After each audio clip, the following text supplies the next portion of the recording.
Hello बच्चों, कैसे हो आप सभी का स्वागत है आपके अपने चैनल आशीष गन्ना में। तो बात करते हैं आपके इस चैनल पे आपको ग्रेजुएशन लेवल पे तैयारी हो रही है, तो उसकी आपके पास उसके साथ साथ आपने पेपर के अंदर बच्चों कैसे क्वेश्चन को अटेम्प्ट करना है।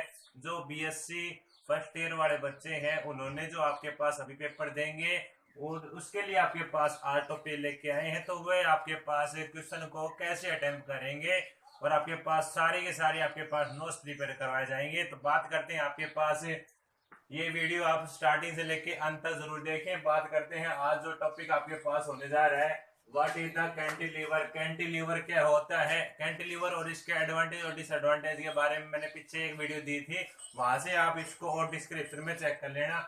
अब बात करते हैं आपके पास व्हाट इज कैंटिलीवर। कैंटिलीवर क्या होता है, derive an expression for the depression. इसके कारण आपने क्या निकालना है, कितना एक्सप्रेशन हो रहा है आपके पास at the loaded end of the rectangular cantilever. जब आपके पास कैंटिलीवर होता है उसको आपने लोड किया गया है, जैसे वेट है भैया एक साइड को क्या कर दिया, एक एंड को आपने लोड कर दिया। तो बात कर लेते हैं सबसे पहले आपने कैंटिलीवर के बारे में कैसे लिखना है।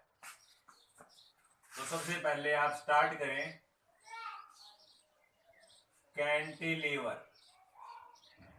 क्या होता है कैंटिलीवर, तो कैंटिलीवर के बारे में सुने आप। तो सबसे पहले हम डायग्राम बनाते हैं आपके पास।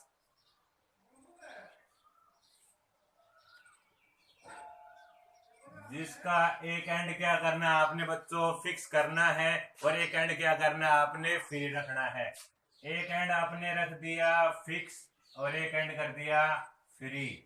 अब आपके पास ये फिलहाल किस फॉर्म में है, कैंटिलीवर फॉर्म में। कैंटिलीवर आपके पास क्या होता है, it is a thin cross section rod having one end will be fixed and other end will be free। जिसका एक एंड होता है फिक्स और जिसका एक एंड होता है फ्री, एक ऐसे आपके पास क्रॉस सेक्शन रोड होती है, उसे आप क्या कहते हैं, कैंटिलीवर कहते हैं। ये तो आपके पास यहाँ तक का काम हो गया, मतलब 2 नंबर का काम हो गया। आपके पास पेपर के अंदर ये आता है 6 से 8 नंबर के बीच में आपके पास आता है। तो इस आर्टिकल को हम पूरा कैसे करेंगे, तो आपके पास मैंने मान लिया ये आपके पास क्या है, ये न्यूट्रल एक्सिस है बच्चों। आपके पास न्यूट्रल एक्सिस है आपके पास ये। अब ये न्यूट्रल एक्सिस है आपके पास, यहां से लेके यहां तक की लेंथ मैंने मान ली एल मान ली। अब बात कर रहे हैं यहां से यहां तक की लेंथ एल माने, तो एक एंड पे क्या कर रहा हूं मैं, लोड अप्लाई कर रहा हूं।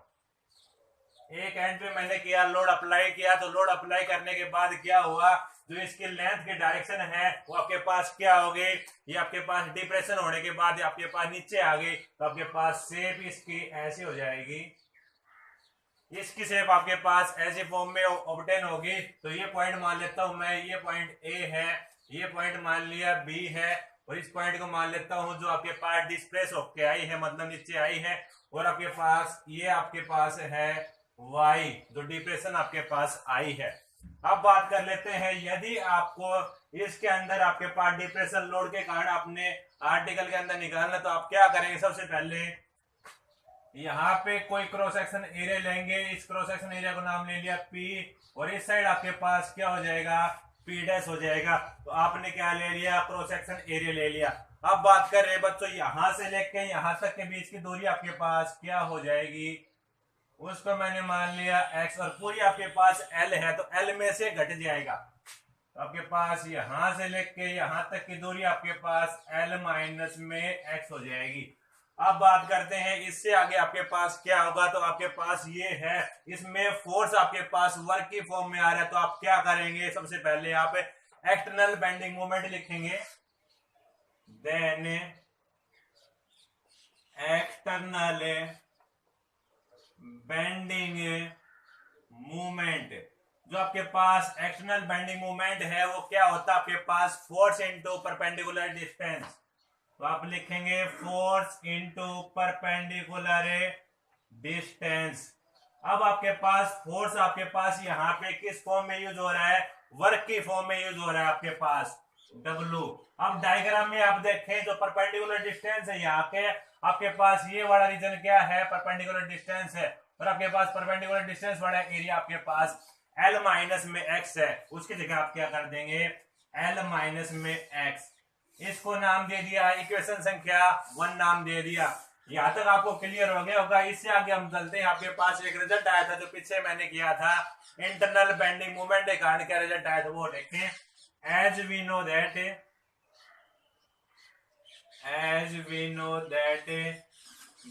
external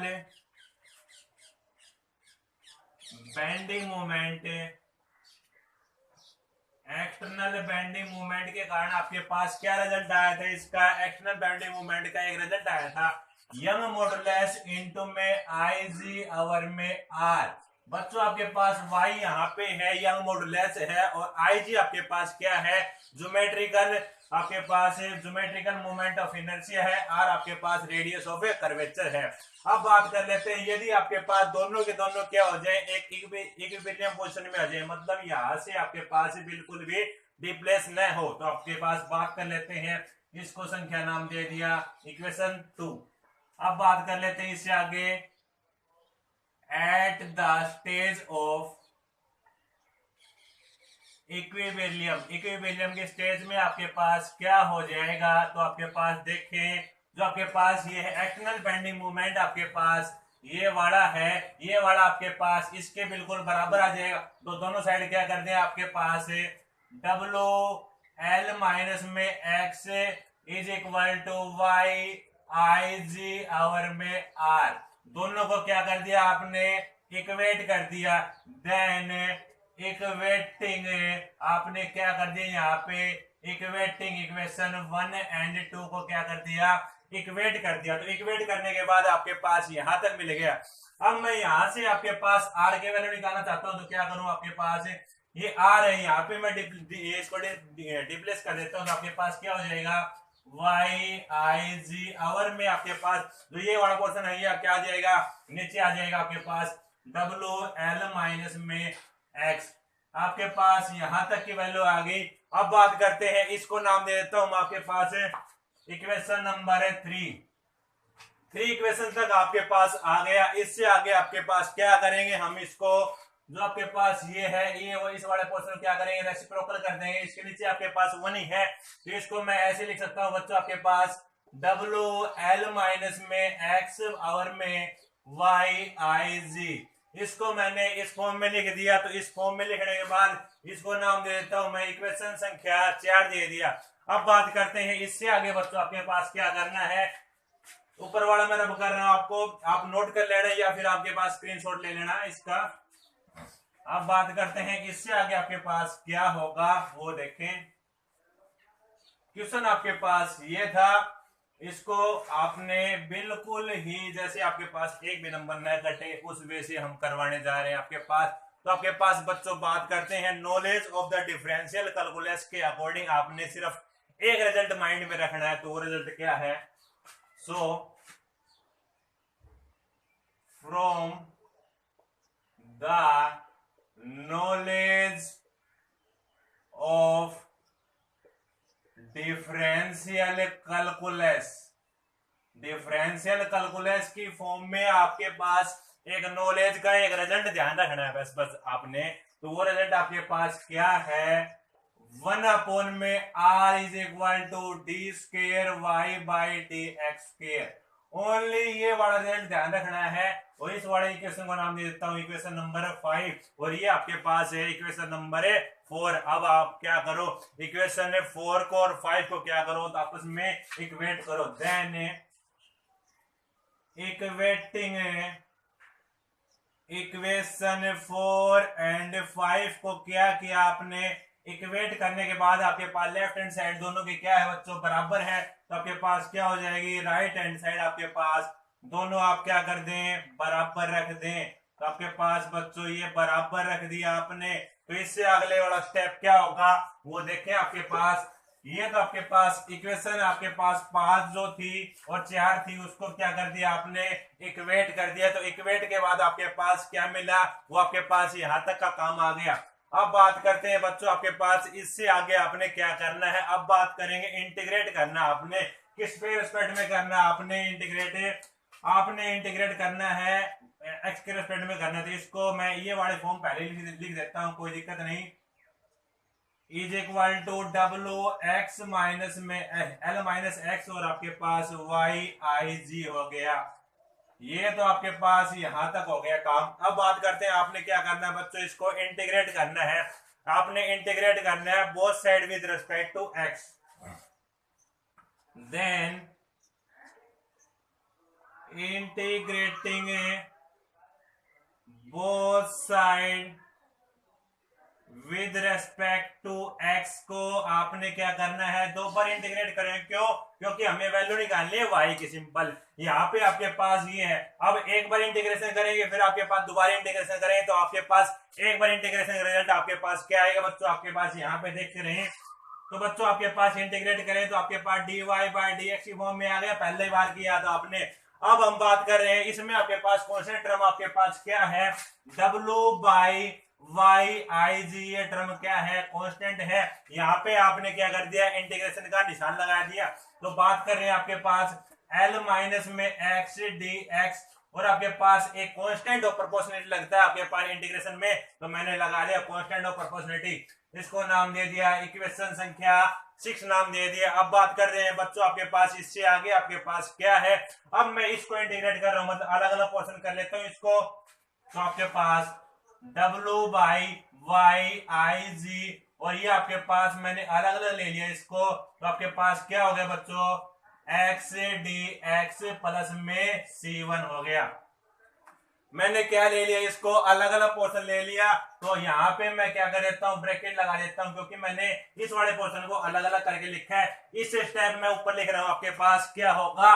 तो आपके पास इससे आगे देखते जाइए आप, बिल्कुल ही सिंपल डेरिवेशन है। आपके पास हर स्टेप आपके पास बताया जाएगा, ये स्टेप आपके पास कहां से आया। ऐसे नहीं आपके पास कि भाई ये बताया जाएगा आपके पास इससे आगे आप डायरेक्ट कर लें। आपके पास हर चीज के बारे में जानकारी दी जाएगी। तो आपके पास ये आपके पास बच्चों किसके बराबर में होता जा रहा था, आपके पास d Y by D x के बराबर होता जा रहा था। तो आपके पास क्या करें बच्चों, D Y by D X आपके पास। अब ये वाली संख्या है W by Y I G. तो बच्चों आपके पास बात आई एल डी एक्स का इंटीग्रेशन क्या होता है बच्चों, आपके पास एल तो आपके पास एल है और आपके पास डेरिवेटिव और इंटीग्रेशन क्या हो जाता है, कैंसिल हो जाता है। तो आपके पास ये आया माइनस में, आपके पास यहां से फॉर्म क्या आती है, एक्स स्क्वायर बाई 2 आपके पास आता है। तो आपके पास प्लस में एक कांस्टेंट ऑफ प्रोपोर्शनलिटी आपके पास यहाँ पे लग रहा है। तो आपके पास C1 है, तो आपने लगाना है। इसको नाम दे देता हूं, आपके पास कितनी इक्वेशन हो गई थी बच्चों, 6 हो गई थी आपके पास। इसका नाम दे देता हूं इक्वेशन संख्या 7 होगी।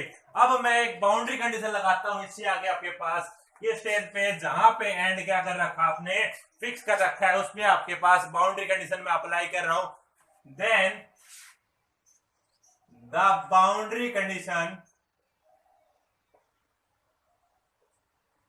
Will be applying. आपने क्या किया, बाउंड्री कंडीशन को अप्लाई किया, मतलब इस स्टेज पे अप्लाई कर रहे हैं x is equal to 0 and y is equal to 0।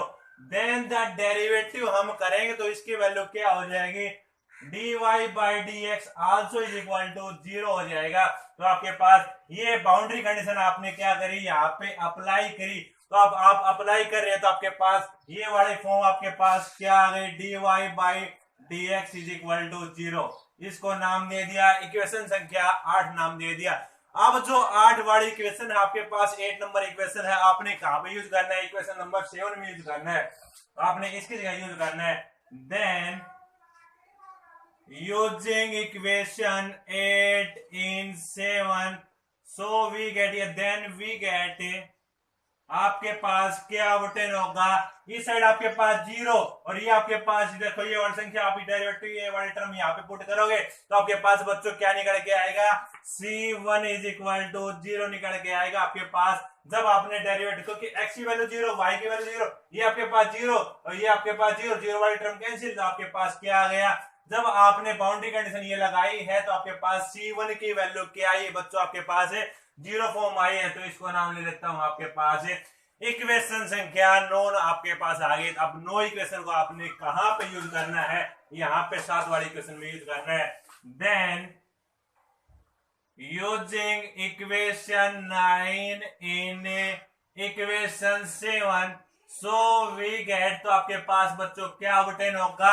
जब इसकी वैल्यू आप कहां पे पुट करोगे बच्चों, यहाँ पे पुट करोगे तो आपके पास dy by D X is equal to w by Y I G L X minus में ये आपके पास एक्स स्क्वायर बाई 2 और आपके पास प्लस में 0 लिखने की कोई आवश्यकता नहीं है। तो आपके पास इसका नाम आ गया इक्वेशन संख्या 10 तक आपके पास आ गई। अब आपने क्या करना है बच्चों, आपने तो y निकाला तो आप क्या करेंगे, इसको अगेन इंटीग्रेशन करेंगे तो आपके पास then again integrating both side with respect to x के रेस्पेक्ट में आपने क्या करना है, इसको इंटीग्रेशन करना है। तो उससे अगले स्टेप क्या होगा, तो आपके पास मैं ऊपर लिख रहा हूं आपके पास, तो ये वाला देखिए आपके पास, इसको क्या करना है आपने इंटीग्रेशन करना है। तो इंटीग्रेशन वाले फॉर्म को मैंने LT लिख दिया यहाँ पे, तो आपके पास dy बाई dx। अब आप इसको इंटीग्रेट कर रहे हैं तो आपके पास इस वाली फॉर्म, तो लेफ्ट हैंड साइड आपके पास क्या होगी बच्चों, आपके पास है ओनली y आ गया, तो आपके पास ओनली क्या आ गया, y आ गया, तो आपके पास। और इस वाली फॉर्म के अंदर क्या हो जाएगा बच्चों, जब आप क्या करें इंटीग्रेट करें तो आपके पास क्या लगा दे, इस वाली फॉर्म तो आपके पास एज इट इज हो गई। अब आप क्या कर रहे हैं, w बाई वाई आई जी और इसको क्या लगा दी, कौन सी टर्म थी आपने बाहर लगा दी। उसके बाद आप क्या करेंगे, इंटीग्रेशन करेंगे अंदर वाली टर्म का lx माइनस में एक्स स्क्वायर बाई 2 आपके पास है। इसका क्या करना है, हमने इंटीग्रेशन करना है, तो आपके पास dx प्लस में आपके पास c2 एक अदर कांस्टेंट क्वांटिटी आ जाएगी क्योंकि आपके पास पहले वाले में यूज हो रही। अब आपने क्या करना है, स्टेप के अंदर आपने क्या करना है, इसको इंटीग्रेट करना है। तो इंटीग्रेट करने के बाद आपके पास क्या मिलेगा बच्चों, वो देखें आपके पास lx है आपके पास। देखो ये वाला स्टेप आपके पास constant quantity as it is लिखें, उसके आगे आपके पास l तो एज इट इज वही, क्योंकि हमने करना है x के रेस्पेक्ट में। तो आपके पास ये आपके पास क्वांटिटी है एक्स स्क्वायर बाई 2, ये आपके पास क्या हो जाएगी बच्चों, x का क्यूब बाई, ये आपके पास क्या हो जाएगी, ये 2 + 1 3 नीचे आ जाएगा और 3 × 2 आपके पास क्या हो जाएगा बच्चों, 6 हो जाएगा। तो ये क्वांटिटी आपको क्या होगी, समझ में आगे होगी, प्लस में C2।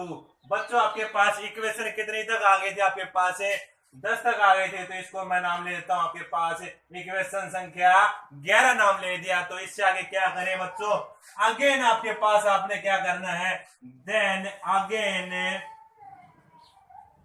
Boundary condition will be applying, boundary condition will be apply. तो आपने क्या करना है, अगेन बाउंड्री कंडीशन को आपने क्या करना है, यहाँ पे अप्लाई करना। तो आपके पास बच्चों क्या आएगा, जब ये कंडीशन आपके पास यहाँ पे पुटअप करेंगे तो आपके पास फिर दोबारा C2 आपके पास वैल्यू क्या आएगी, जब ये बाउंड्री कंडीशन यहाँ पे पुटअप करें तो आपके पास बच्चों C2 की वैल्यू क्या आएगी, अगेन आपके पास 0 आएगी। तो C1 और C2 की वैल्यू सेम उसी प्रकार आप 12th इक्वेशन को कहां पे यूज करें, इक्वेशन नंबर 11 में यूज करें आपके पास। Then now using 12 in equation 11 so we get, तो आपके पास क्या ऑब्टेन हो गया बच्चों, आपके पास है y is equal to w by Y, आपके पास है आई जी, ये यंग मॉडुलस वाला है, ये सिंपल है आपके पास। उसके आगे आपके पास है एक्स का स्क्वायर बाई 2, एक्स की क्यूब बाई 6, और यहाँ पे इसकी वैल्यू 0 आ गई तो 0 लिखने की आपके पास कोई भी आवश्यकता नहीं है। यहाँ तक आपको समझ में आ गया होगा। इससे नेक्स्ट स्टेप मैं ऊपर लिख रहा हूँ आपके पास, तो वो देखें, हमारे साथ जुड़े रहें। और यदि हमारी वीडियो आपको पसंद आए तो हमारे अपने दोस्तों साथ ज्यादा मात्रा में शेयर करें, क्योंकि आपके पास सारी जो ग्रेजुएशन की जानकारी और आपने पेपर में बच्चों साथ साथ कैसे अटेम्प्ट करना है। अब बात करें यहाँ पे आपके पास देखो जो x है आपके पास, देखो ये x वाला है जो आप क्या कर रहे हैं, at a loaded end the expression, आपने क्या लिखनी लाइन है, at the loaded end of the expression, इस एक्सप्रेशन में जो आपके पास ये लोडेड एंड है तो आपके पास इसमें मैक्सिमम वैल्यू कहां होगी, देन द मैक्सिमम